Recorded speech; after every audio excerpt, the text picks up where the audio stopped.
নির্বাচন নিয়ে কিছু দল বিভ্রান্তি ছড়িয়ে সরকারকে বিব্রত করছে। অভিযোগ বিএনপি নেতাদের।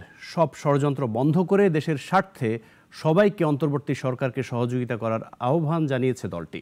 পল্টনে এক অনুষ্ঠানে তারা বলেন, ডেভিলরা একটি বিশেষ দলের সুবিধা পাচ্ছে, তাই তারা আটক হচ্ছে না। তারাই আবার বাজার সিন্ডিকেট করছে বলেও অভিযোগ করেন বিএনপি নেতারা। আসছে রমজান মাসকে কেন্দ্র করে দ্রব্যমূল্যের দাম আবারও ঊর্ধ্বগতি।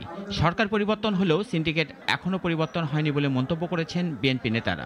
জিনিসপত্রের দাম বাড়ছে এবং বাড়ার প্রস্তুতি চলছে। পল্টনে ঢাকা মহানগর বিএনপির দক্ষিণের আয়োজনে প্রাথমিক সদস্য নবায়নের আয়োজন করা হয়। এতে অংশ নেন দলটির সিনিয়র নেতারা। ফ্যাসিস্ট সরকারের ডেভিল ব্যবসায়ীরা এখনও আটক হয়নি কেন, এমন প্রশ্ন করেন বিএনপি নেতারা। তারা একটি বিশেষ দলের সুবিধায় থাকায় ধরাছোঁয়ার বাইরে বলেও মন্তব্য করেন দলটির নেতারা।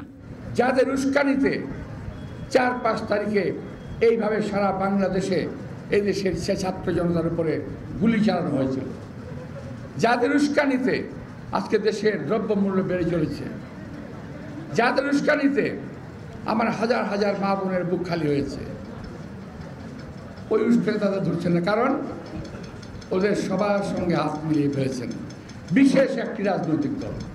নির্বাচন প্রসঙ্গে বিএনপি নেতারা বলেন, কিছু দল আবার নির্বাচন নিয়ে ষড়যন্ত্র শুরু করেছে। সুতরাং নির্বাচন নিয়ে কোনো টালবাহানা করবেন না। আমি সরকারকে বলছি না, আমি বলছি এই সরকারকে বিভ্রান্ত করার জন্য বিভিন্ন রাজনৈতিক দল বিভিন্নভাবে নির্বাচন নিয়ে বিভিন্ন কথা বলছেন, এই সরকারকে অস্বস্তির অবস্থা ফেলে দিচ্ছেন। আমরা এই সরকারকে বলতে চাই, আপনারা ডিসেম্বরের ঘোষণা দিয়েছেন, ডিসেম্বরে নির্বাচন দিন, আমরা সকল সময় নির্বাচনের জন্য প্রস্তুত। অন্য রাজনৈতিক দল নিজেদের দোষ ঢাকার জন্য অপরাধ করে বিএনপির উপর দোষ চাপাচ্ছে, যা নিয়ে বিএনপি নেতারা নিজ দলের নেতাকর্মীদের সদস্য সংগ্রহের বিষয়ে সাবধান থাকার নির্দেশ দেন। রাশেদুল কাদির, নাগরিক, ঢাকা।